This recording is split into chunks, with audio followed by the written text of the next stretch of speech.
Hello everyone, I am Dr. Vivek Asati, Associate Professor, ISF College of Pharmacy, Moga, Punjab. So today we will discuss about major research domain in pharmaceutical analysis. So before starting the discussion, we know that when we join the pharmacy course, then we decide the future goal. So generally, what we perform during practicals and learn in theory decide our goals. So we need to perform each practical during the pharmacy course with full attention and curiosity because that decide our goal in various disciplines. After we form, some of the students want to continue their study for their postgraduate degree and PhD, and some join different jobs in companies. There are some very useful courses after we form that any candidate can join, like MPharm, MBA, and there are so many other courses they can join after completion of the pharmacy course.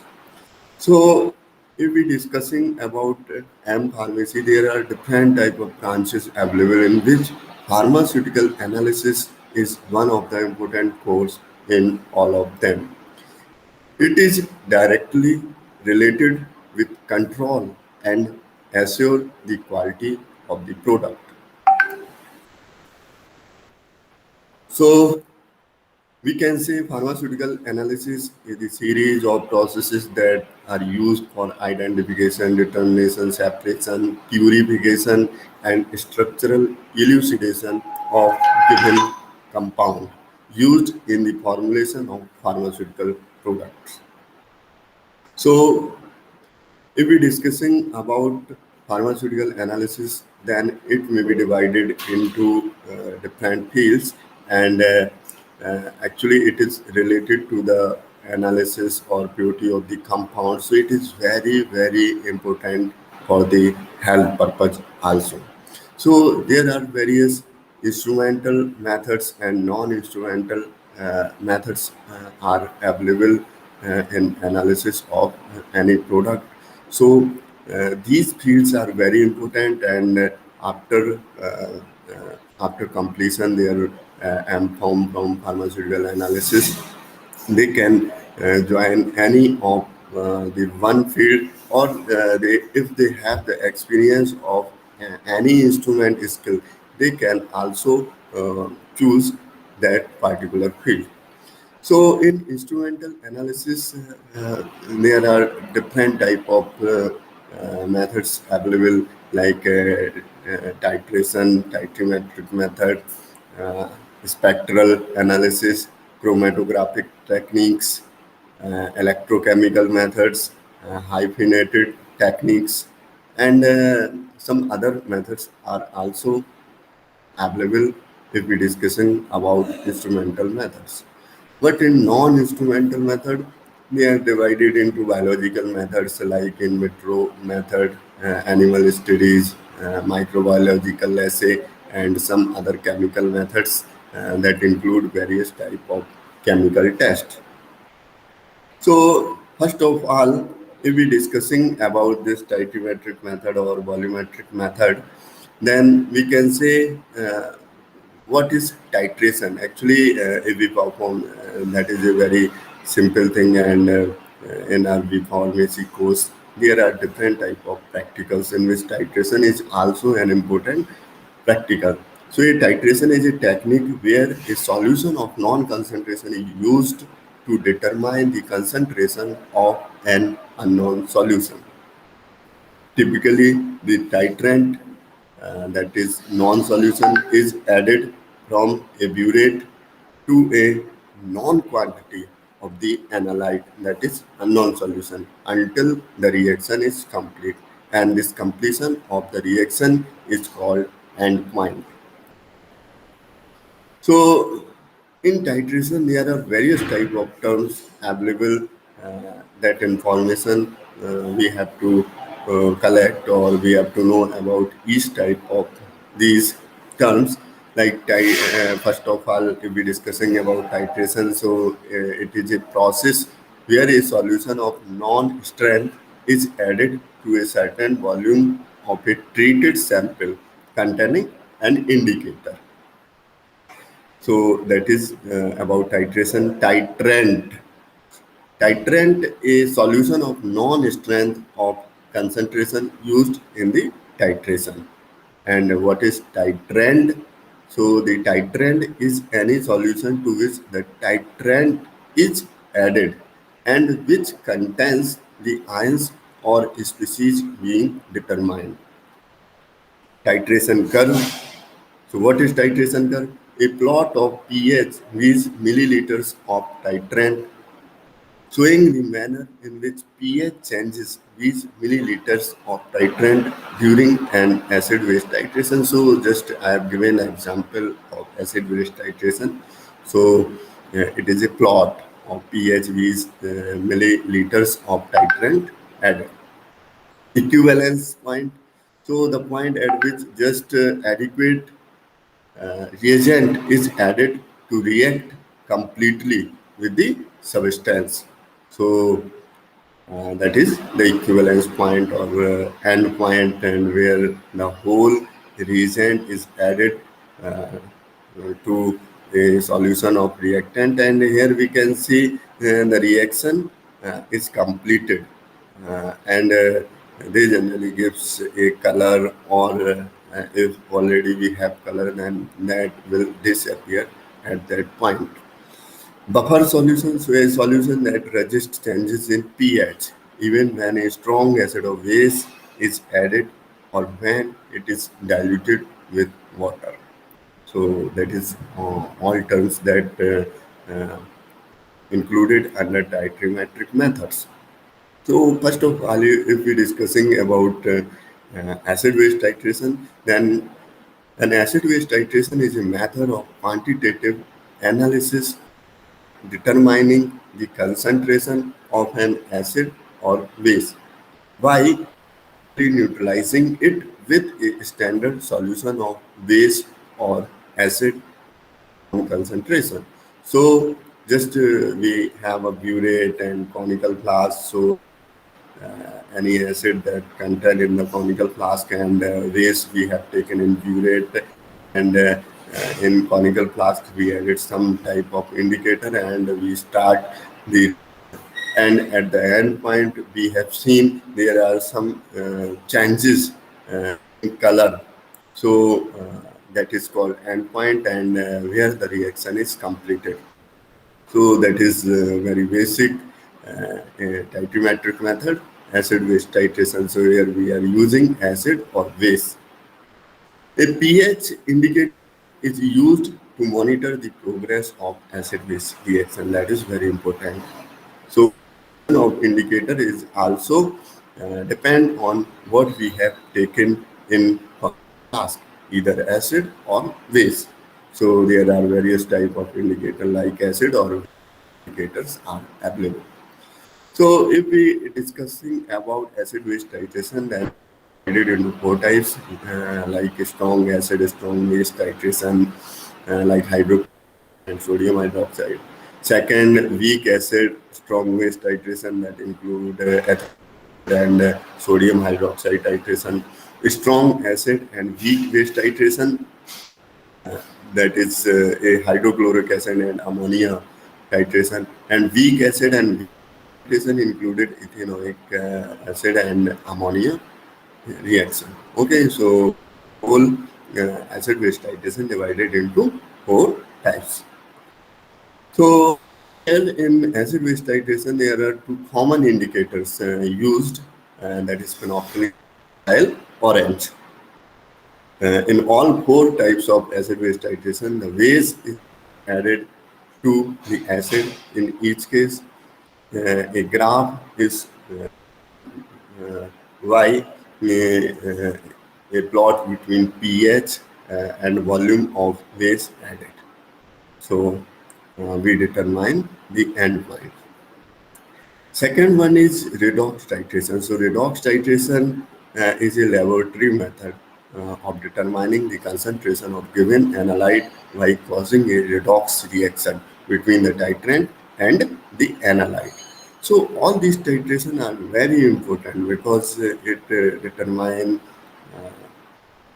the exact volume needed of titrant. So in redox titration, there are some redox type reaction, oxidation reduction reaction occur. So these type of titration sometimes require the use of potentiometer or redox indicator. Next one is complexometric titration. So as the name, the complex uh, formation actually occur in this reaction. So complexometric titration, chelometry titration is also called as a form of volumetric analysis in which the formation of a colored complex is used to indicate the end point of the titration. Complexometric titration are particularly useful for the determination of a mixture of different metal ions in solution because chelates generally form with metal ions. Next one is precipitation titration. So precipitation titration is a type of titration which involves the formation of precipitate during the titration technique. So in precipitation titration, the titrant react with analyte and forms an insoluble substance called precipitate. It continues till the last amount of analyte is consumed. So that is all about titrimetric method. Now, if we come on the point that spectral analysis, then there are various type of spectral analysis are also available at industrial purpose and research purpose. And these spectral analysis is very, very important in defining the purity of compound. And currently, every industry having different type of instrumental analysis in their for determining their progress of the product. So whenever any manufacturing procedures that going on in industry that checked it time to time interval by these instrumental analysis. So, first of all, if we discuss about calorimeter, then the working principle of calorimeter is based on Beer-Lambert's law. So, we know that what is Beer-Lambert's law.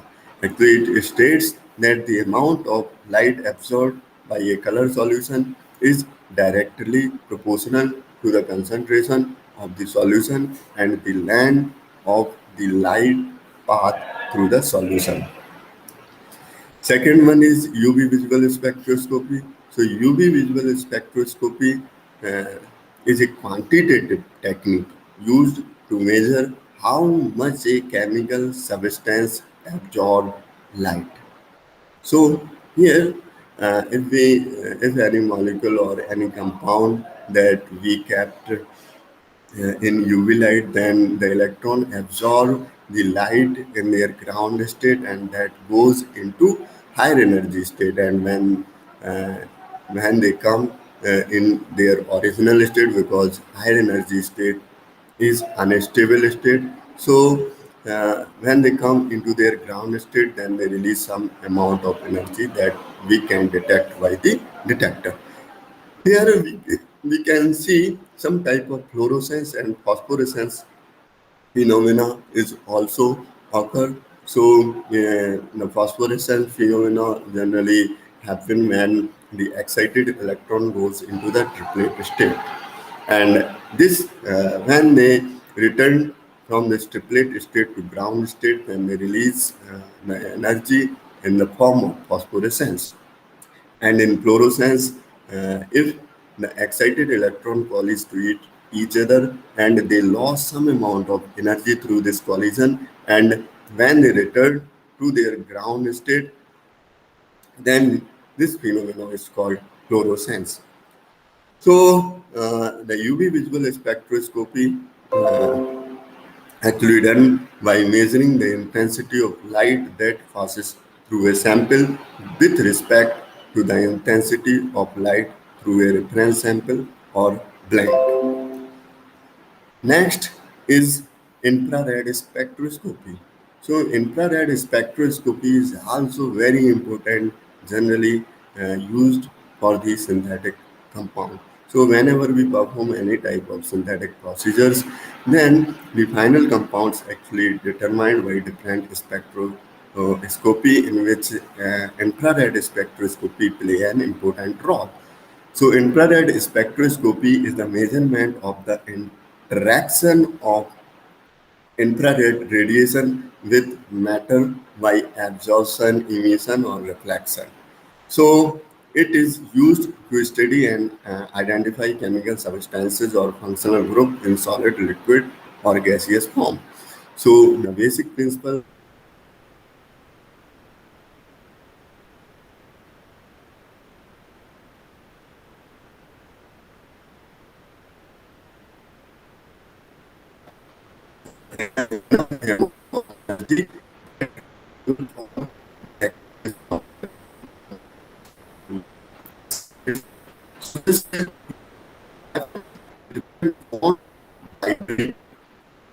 in the presence of radiation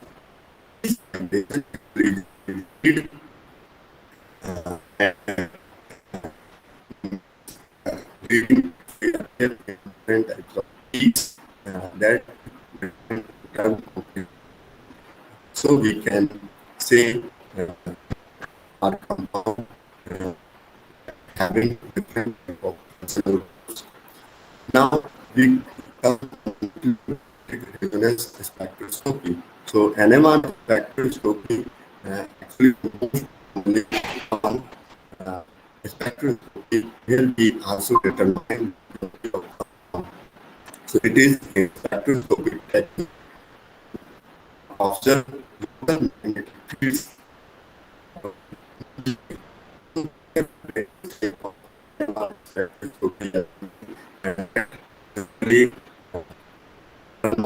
proton and so we can determine the exact amount of hydrogen present in any compound or the carbon present in any compound. So that is NMR spectroscopy. So it is also play an important role whenever we discuss about synthesis, and in any type of synthesis, the confirmation actually given by this NMR spectroscopy.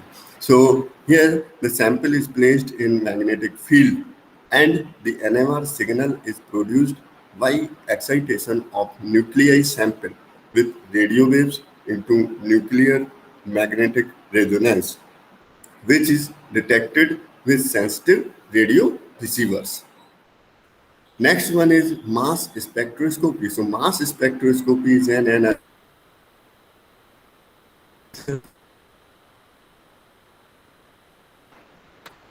also an important of any compound. So the results are typically presented as a mass spectrum, and it is a plot of intensity as a function of mass to charge ratio.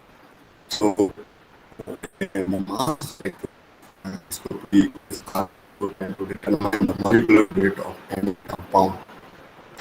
Next one is atomic absorption spectroscopy. So atomic absorption spectroscopy is based upon the principle that three atoms in the ground state can absorb light of a certain wavelength. Absorption for each element is specific. No other elements absorb that wavelength. So every element have their specific absorption intensity.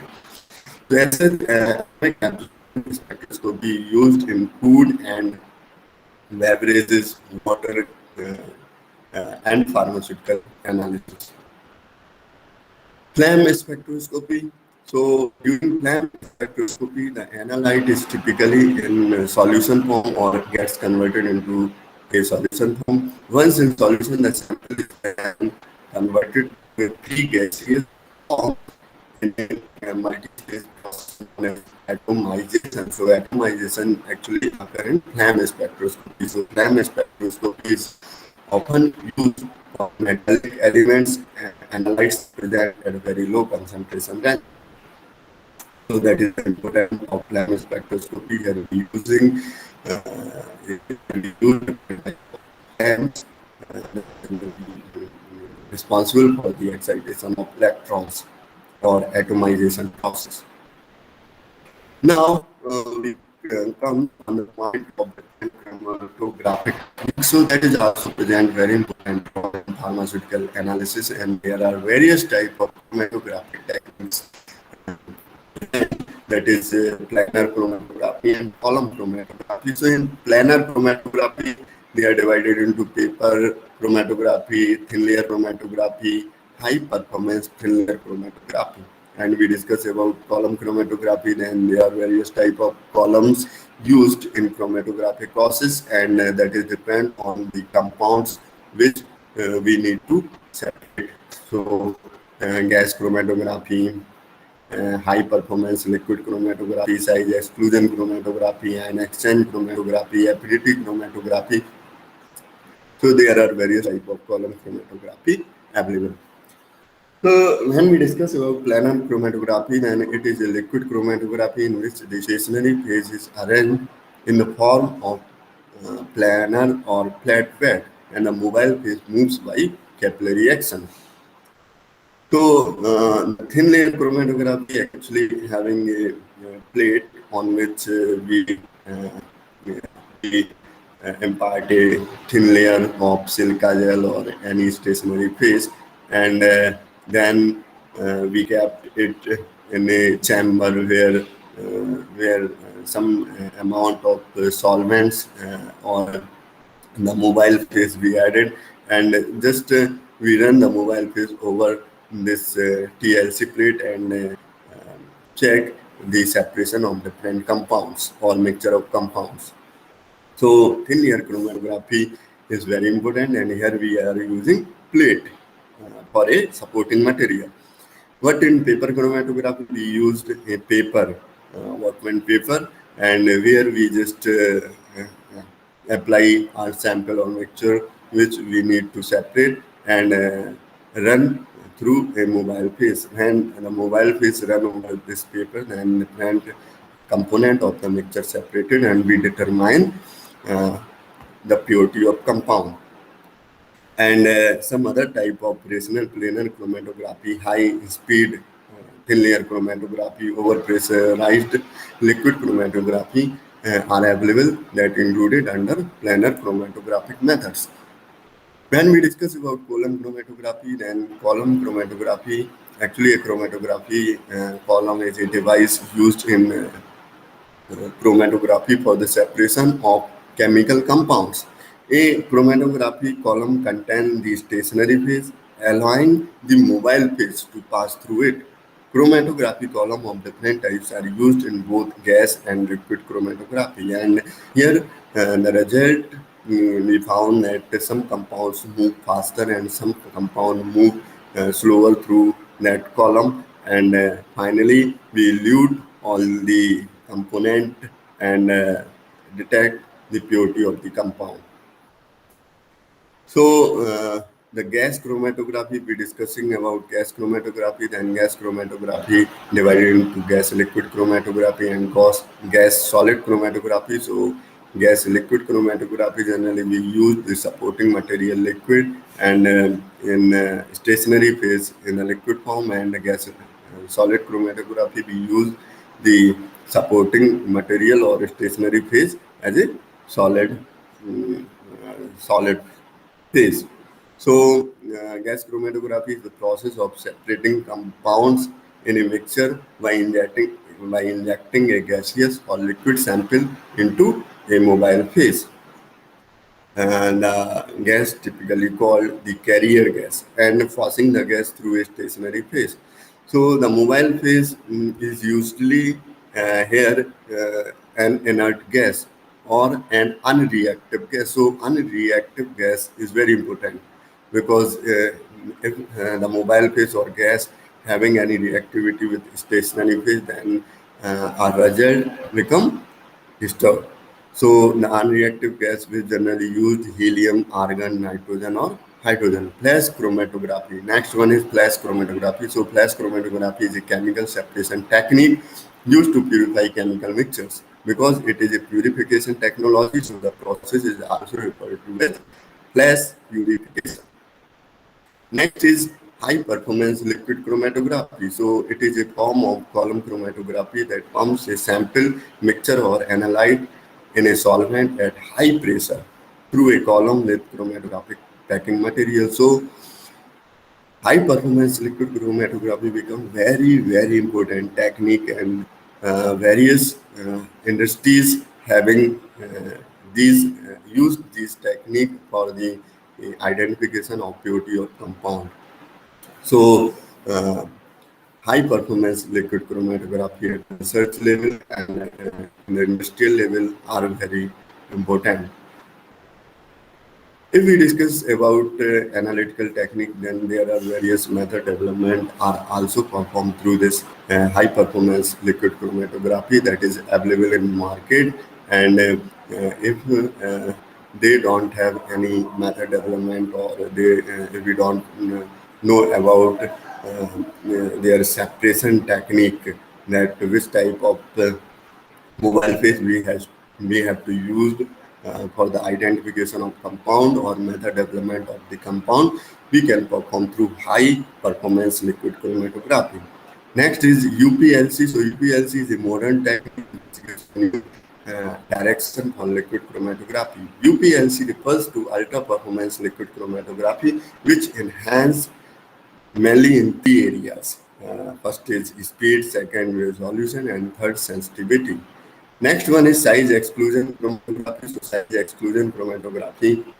Here the stationary phase is important. So the size exclusion chromatography, the column actually use different type of stationary phase, and that uh, having different types of pores. So the size exclusion chromatography, also known as molecular sieve chromatography, is a chromatographic method in which molecules in solution are separated by their size, and in some cases molecular weight. So it is usually applied to large molecules or macromolecular complex such as protein and industrial polymers. Typically, when samples enter into column, when we discuss about size exclusion chromatography, so when sample enter into column, different molecules will have different elution rate. The small particles trapped into the stationary phase pore system and go through a total volume. They will elute for longer time. In contrary, larger molecule samples pass some stationary phase pore as they are too large to enter them. Therefore, elute to the faster first. That is to say, the smaller molecule is without the reduction time. Ion exchange chromatography. So ion exchange chromatography is a separation technique which is based on ionic interaction between the ionic component and light. So here actually the study is that we use some ion and sample when we run through a mobile phase, we get some action of ions and that will separate out the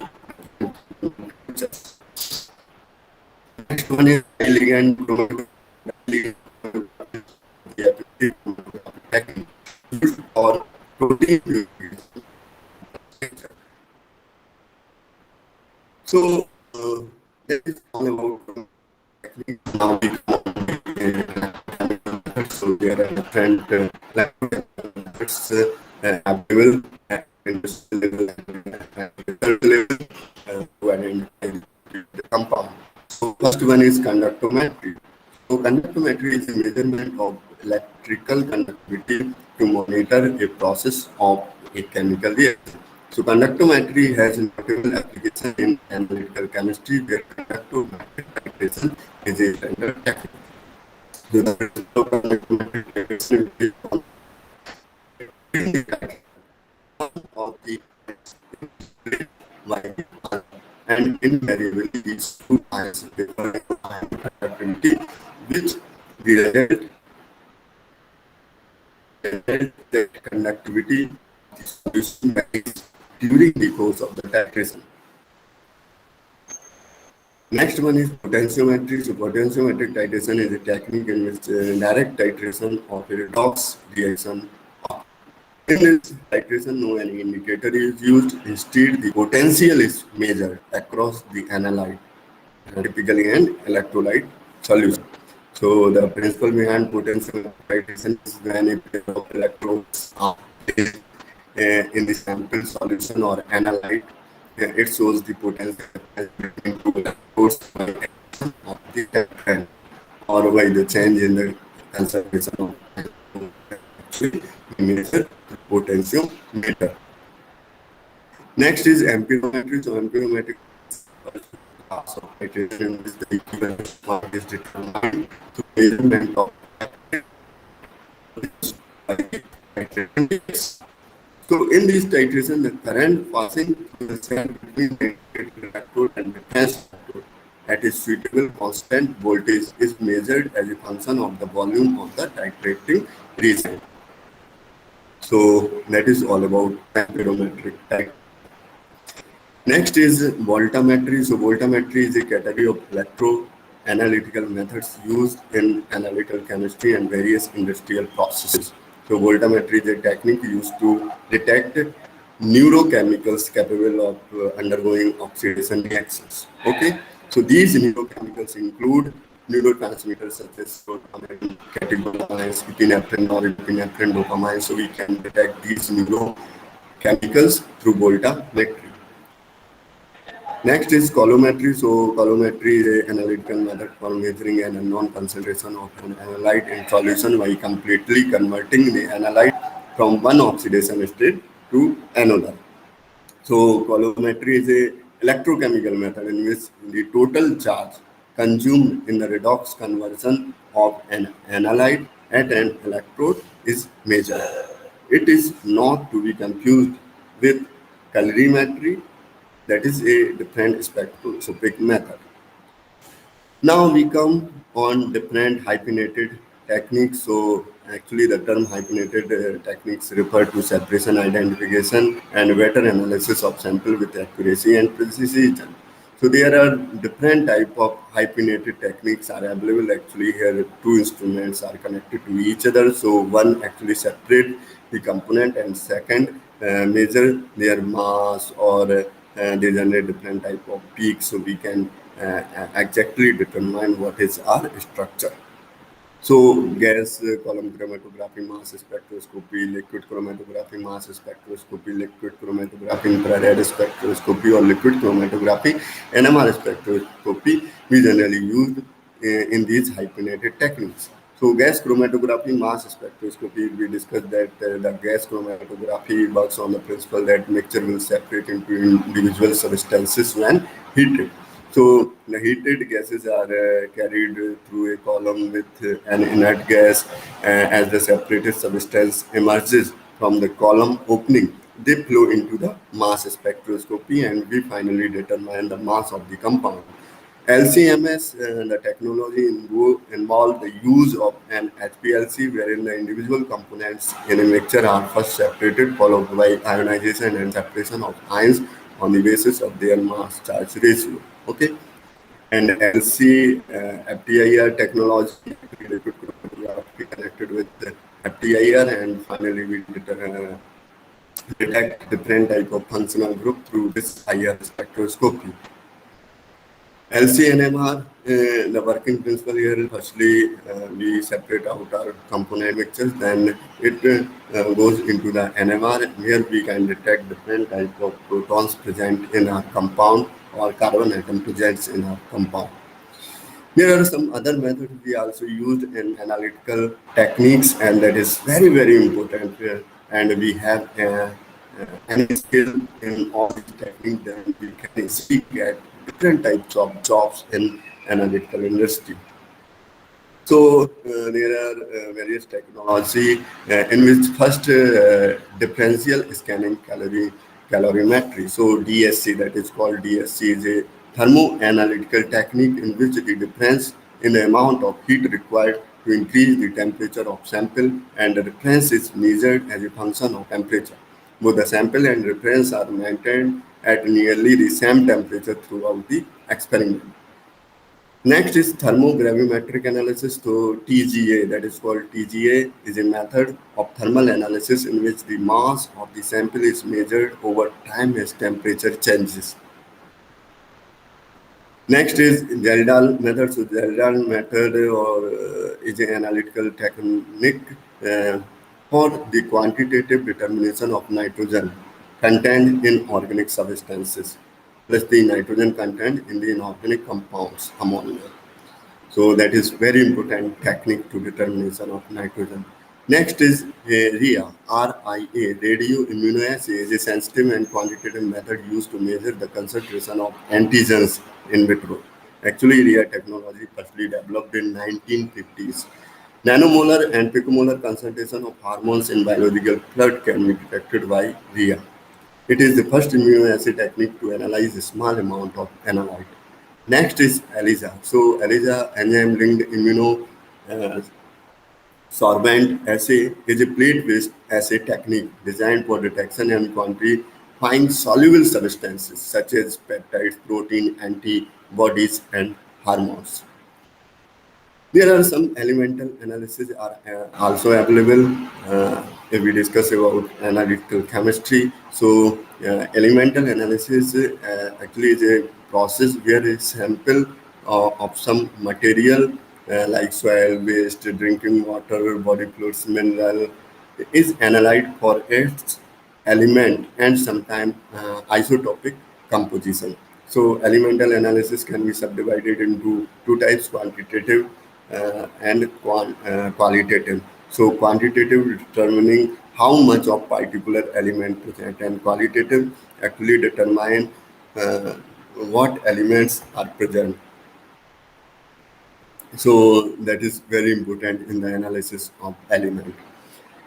There are some biological methods are also available if we discuss about analytical chemistry. So actually biological techniques are the method of procedure that are used to study living things. They include experimental and computational methods, approaches, protocols, and tools for biological research. So they generally divided into in vivo and in vitro studies. And inside the in vivo, actually when research work or work is performed with or within an entire living organism. Examples include studies in animal models or human clinical trials.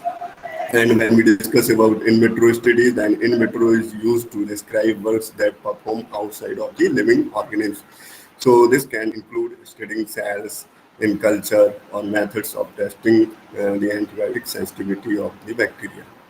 So that is all about different modern analytical techniques used in pharmaceutical analysis. And if we having any type of skill during RV form and form courses, then we can better define ourselves, or better we can represent in front of different interviews, and we can get job in the particular fields. So thank you all of you for watching this video. Thank you.